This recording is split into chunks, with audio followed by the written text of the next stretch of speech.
Insert obligatory coffee drinking me. Bro, God, dude.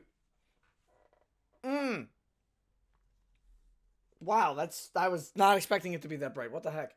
Hello, ladies and gentlemen, and all the core gamers out there. CAJ Man 777 here today. And honestly, today, we're going to be doing something for all you Ninjala folks out there. And we're actually going to be talking about the Ninjala anime episode. Now, if you guys don't know, the Ninjala anime is dropping, I'm pretty sure, like on Thursdays in Japan right now. But for us here in the US and around the rest of the world, they are uploading, I'm sorry, the American team on the side of Play Ninjala, the ones that the Gung Ho America branch, more specifically. 1 week later, they're uploading the same episode with subtitles, so for those of us who can't quite understand Japanese, you know, we can read it and we can understand what they're saying. And honestly, I wanted to do a reaction to this initially, but there's this one nagging thing that bothers me, and I think you all know what it is. It's called copyright. But that's not to say that I will not be doing a reaction to any Ninjala anime episodes in the future. Instead, I did actually end up recording my reaction to the first episode, and you will see clips of that in here. But what I wanted to do is I kind of wanted to get the community involved more so, and talk about what you guys thought of the first, like, revamped Ninjala anime episode. What was good, what was bad, and what was going forward in between. I'm going to put, like, a stills of the actual thing up along with some of my reactions as we go through this. But I just kind of wanted to have a conversation with everybody.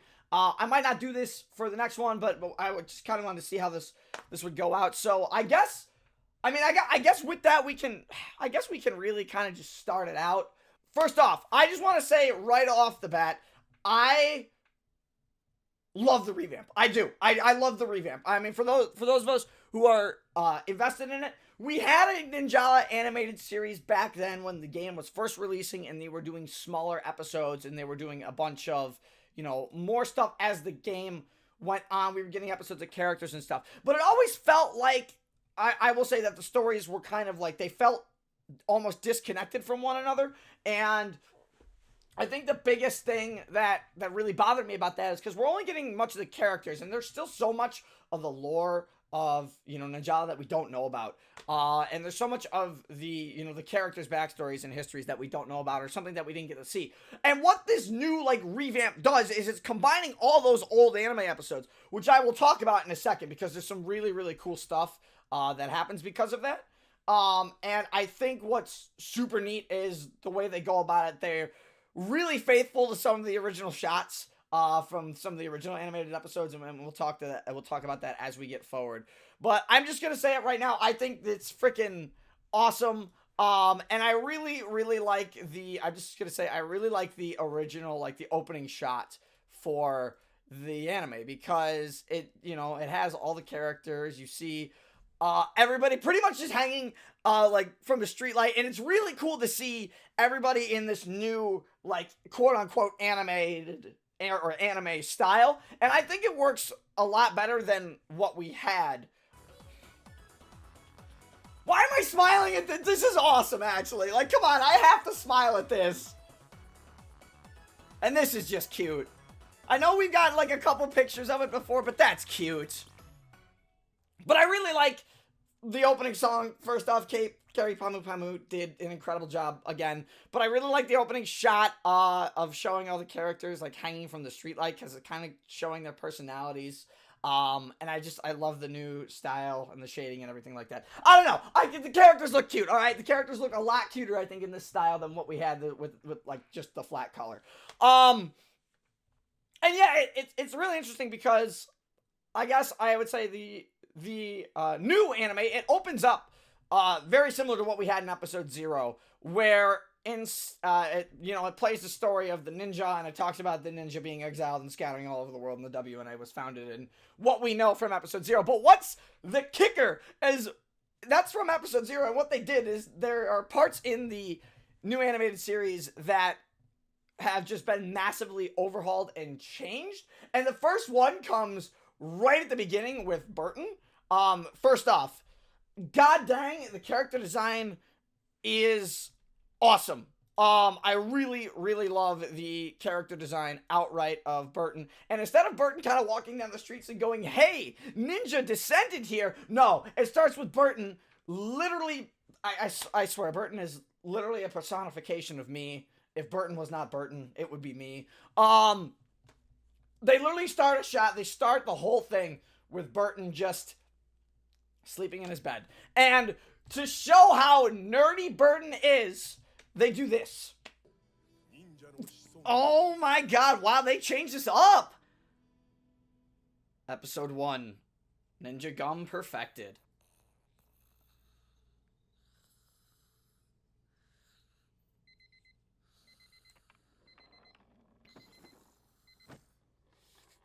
Oh my god. We have oh, he has a Rube Goldberg machine to wake him up! Of course! Genius scientist as he... Oh, hit him in the face with it. Do it. And when you think they're gonna go for the hilarious bit and, like, whack him in the face to make him wake up, no, he just rolls over, the hammer misses, and he oversleeps 2 hours. That is literally just so funny to me, because I am also a rather heavy sleeper. And I do not get up on my alarms. It's one of those moments where I literally will hear my alarm getting up in the morning, and I'll go over, and I'll hit my alarm, and then I'll hit my second alarm, and then I don't have another alarm after that. I oversleep like 2 hours. Luckily, I'm never late for anything because I still wake up, but I just think it is so funny the way they establish Burton right off the bat. And they actually kind of establish how much of a genius he really is. His apartment is completely, like, littered with tech and research, and it's actually really, really cool to see, you know, him characterized more as he looks up, obviously, to Edison. So I really like the whole concept with adult Burton, and when they introduced adult Burton, I think it was super, super cool. And obviously, you know, his old next door neighbor, I think, is gonna be a comedic bit that might come up again. You guys need to watch the episode. I think it's really funny, the interaction we have. She's really suspicious of him. But I think it's super funny. But I love the way they start this. Burton in his apartment, and then they have some very similar shots to episode 0, where, you know, he's walking down the street and he walks into the lab. And then the moment you get into the lab, first off, man, the attention to detail in this is awesome. But I'll talk about the environment and the way they did the art a little bit later, but I really want to talk about the character design first off, because I think with Ninjala, as you guys know, like, in the actual game, man, the character designs are like fire. We can do so much with the characters. There's so much customization options, and it's really cool to see them adapted into this two-dimensional form.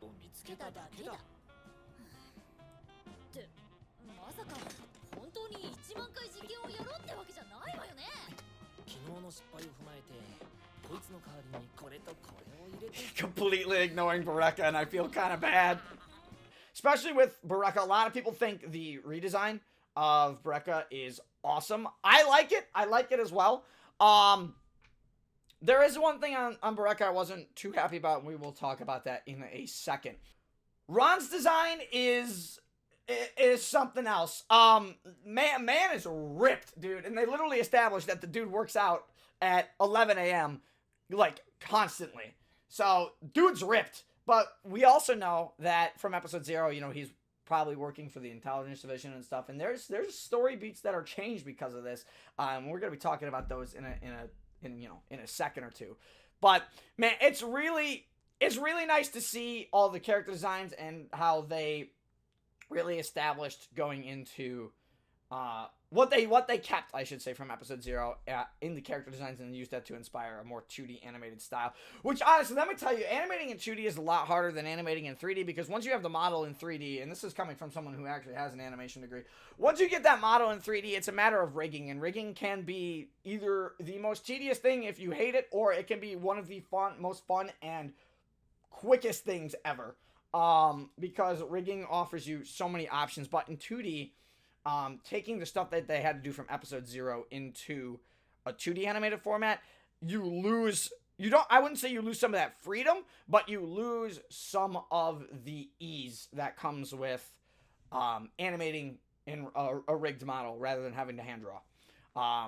on a digital canvas, which can take a bit of a longer time, especially if depending on how many people are doing it. Anyways, I'm going off on a rant. Animation student, yes, we're done with that. You know, they do a lot of cool stuff also with other characters. We do get establishing shots of all the other characters as well, except Jane. And I think there's a reason behind this, and I will talk about that later. But I'm just gonna say it now. I think the character designs for the the 2D animated episodes, very good. I love that they showed off Cafe.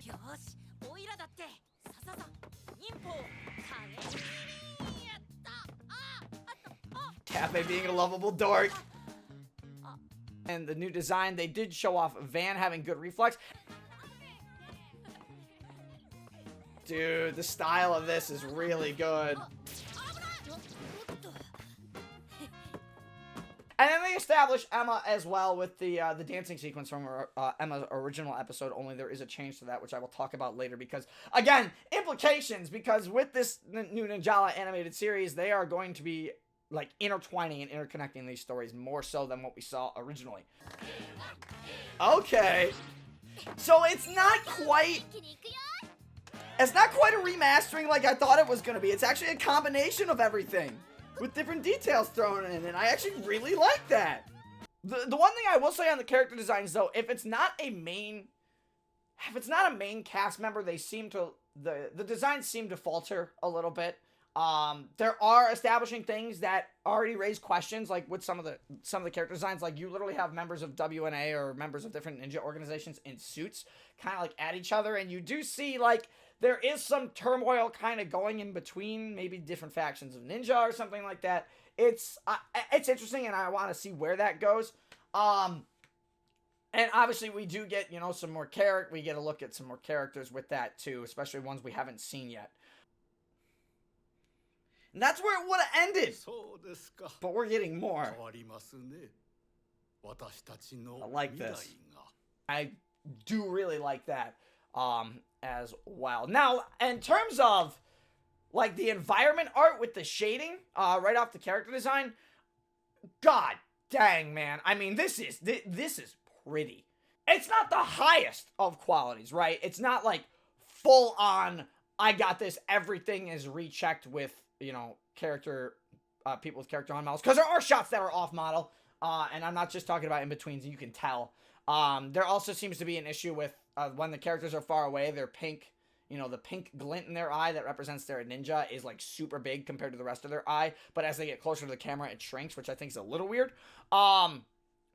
Not knocking that though. I mean, I mean, you can only do so much in a 2D animated format, and you have to make it stand out, right? Especially because that is a big thing with the ninja, with the ninja descendants. So having the pink glint in the eye, but dude, the shading and like the background art, and dude, I've been like experimenting with 2D background work for a while now myself because I want to learn some more 2D background work, and man,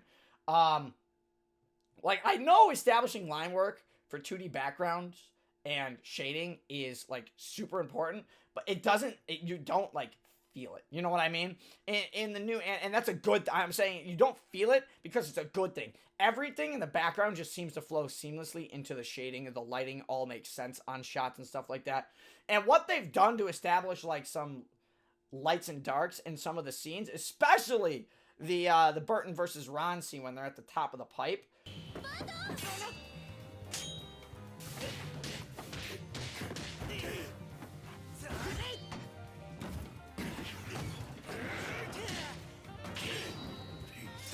Oh, dude, the lighting! Actually, this is really sick.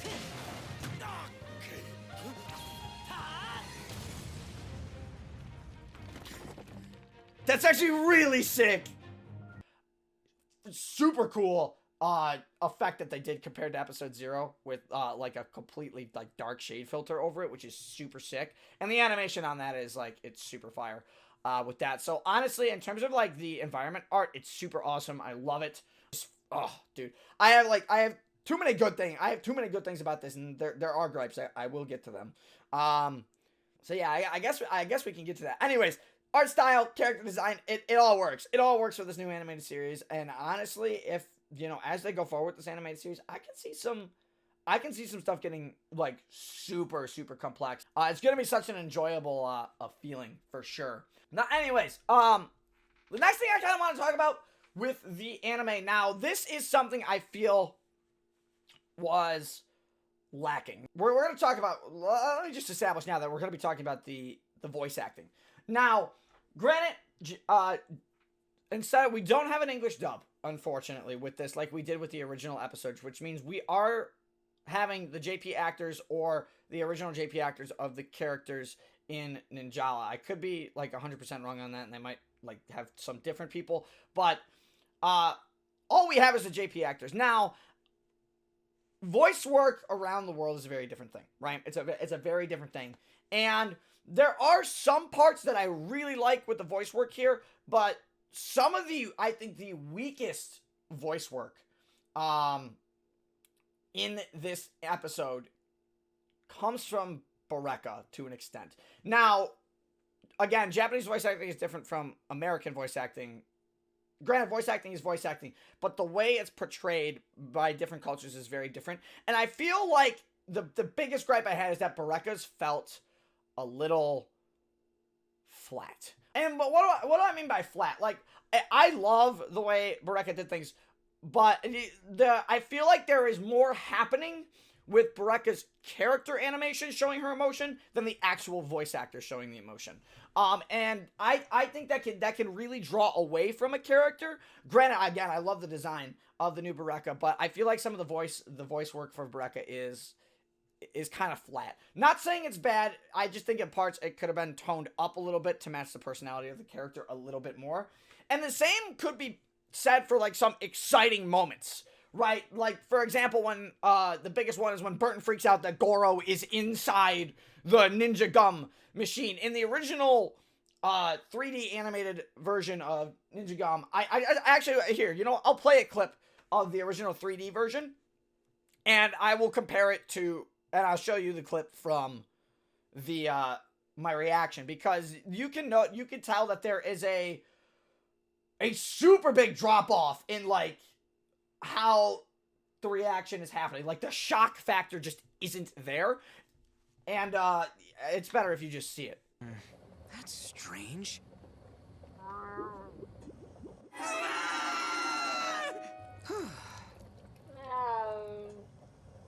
Seriously?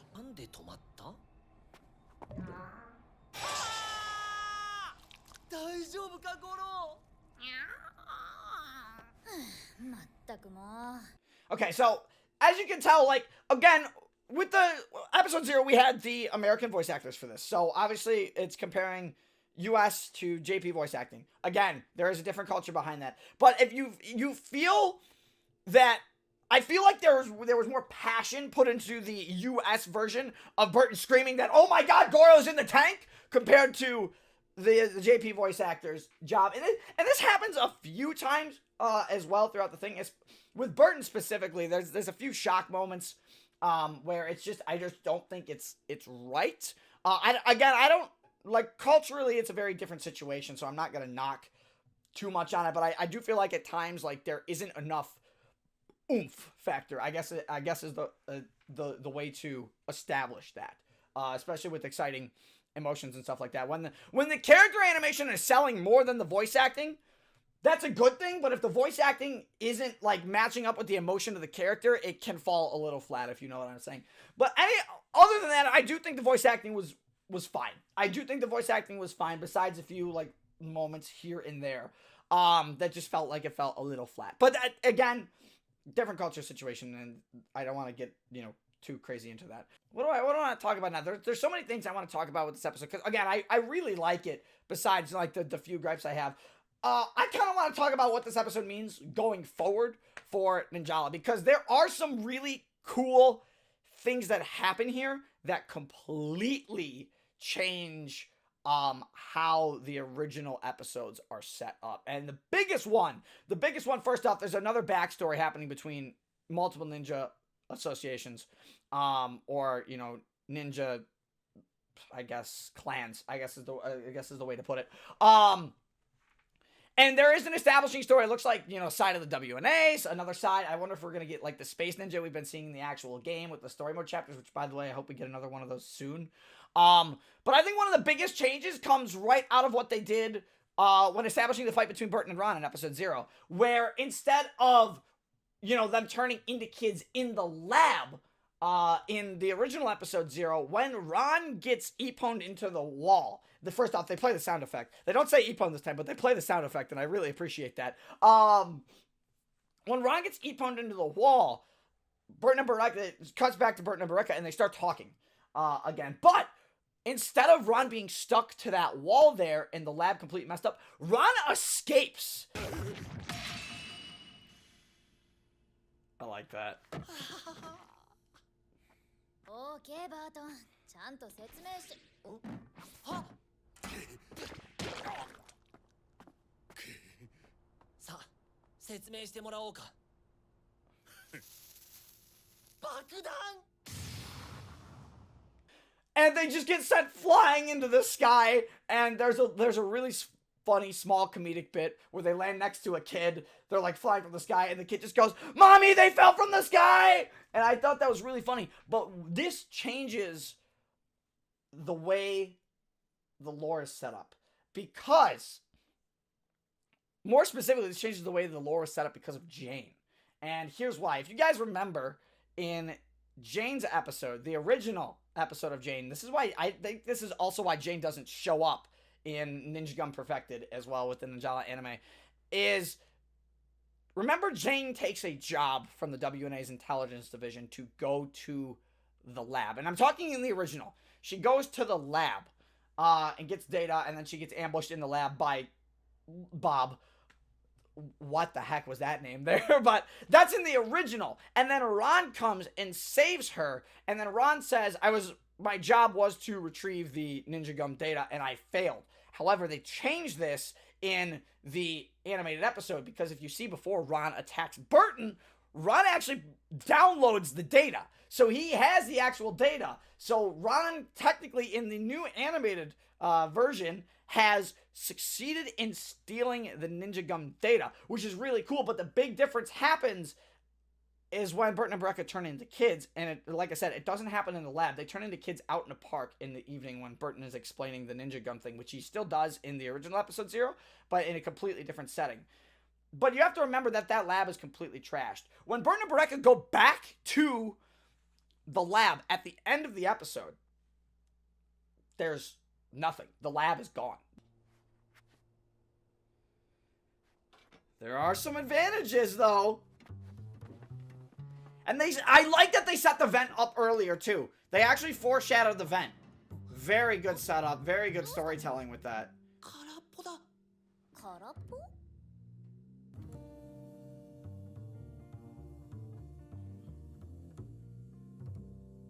Now, again, this is why I think this changes lore implications and what's going to happen to Jane, because originally Jane eats the Ninja Gum, the leftover Ninja Gum, in the lab, and then turns into a kid after Bob attacks her. But now there's nothing in the lab. So, how does Jane turn into a kid now? And I think that's why they didn't put Jane in this episode, because they have to completely change how Jane goes from adult to kid. I can't wait to see how they do that. And it's going to be interesting to see, because now also you have to think about the fact that Ron has the data. So does the Infocom section or the intelligence division not put a hit on Ron, or do they still put a hit on Ron trying to get the data from him? We don't know if Ron truly is a villain, or more like, I guess, an anti-hero. Yeah, and it's going to be interesting to see where they go forward with that. But there's some really interesting changes, I think, that are made throughout the episode that are going to change characters up in everything, which I think is awesome. I think it's a great return to form. I think it's super nice to see Ninjala getting an animated series. I know a lot of us here on the Western scene wanted, to see that animated series continue. And we were like, why is it so quiet? Why is it so quiet? It's because they were doing a revamp of it, which I really like. And we have more characters that we're not used to. So we're going to get more info on that. We're going to see, how everybody gets to Ninjala. they established pretty much, again, they established pretty much every character in the animated episode. I didn't even get a chance to mention Lucy yet. Good Lord, I will protect my daughter. That one, they gave Lucy one shot. ルーシーご飯よ Oh, my precious girl. Oh, one shot. And it is like an 11 out of 10. I want to protect her with my life, dude. I would jump in front of a bullet to protect that adorable kid. Oh my God, Lucy's design is like redesign is super nice. Can't wait to see how she gets her crazy eye. I think that's gonna be really cool because hopefully they stick kind of like similar to the original. But I want to know what did you guys think of the Ninjala animated episode? I know there's a lot to discuss. I know there's a lot to talk about as we go forward with this. And I kind of wanted to do more of a discussion video for this first one while showing you clips of my reaction going forward. So please let me know if you guys like this style of video. I don't usually do too many videos like this style. If not, maybe I'll do more of a reaction. The only reason I didn't do it this time, I was, more concerned with copyright issues, which, is entirely possible. It happens. But we'll see. I mean, we'll see what we're doing. I'll probably do a reaction to episode 2 or something like that. But I want to try something a little different, at least for episode 1. Just let me know, like, what was your guys' favorite part of it? What do you guys like? Do you think the voice acting is a little flat? Do you think certain things could be improved? Like, what do you like? What do you not like about this anime? I want to know. Not just because I'm an animation student. I want to know what the Ninjala community thinks in general. We already probably know what the JP community thinks, but I want to know what you guys think of the revamped Ninjala anime, because I think it's a super cute thing. Can't wait to see it go forward. I don't know how many episodes they currently have like scheduled. I think it's like at least 4 right now, and then I think they're gonna go forward with more and more. But yeah, this was awesome. I mean, I really liked episode 1, and I'm definitely looking forward to more. I'm definitely looking forward to more. So again, let me know what you guys thought, and yeah, I mean, I guess subscribe to the channel. I don't really have much else to say. We gotta hit that goal. We're gonna go. We're getting 5,000 subs, if not 10,000 subs this year. That's a long shot, but we're going for it. We're gonna be. Let me tell you, we're gonna be doing some crazy stuff this year here on this channel. So if you guys are here for the Ninjala content, trust me, stick around. You're gonna see a lot of that, but you're gonna see some awesome stuff coming down that pipeline too with this channel. But anyways, I hope you guys enjoyed the video. Again, let me know what you guys thought of it. And until then, this is CAJ Man 777 signing off. Stay safe, everybody.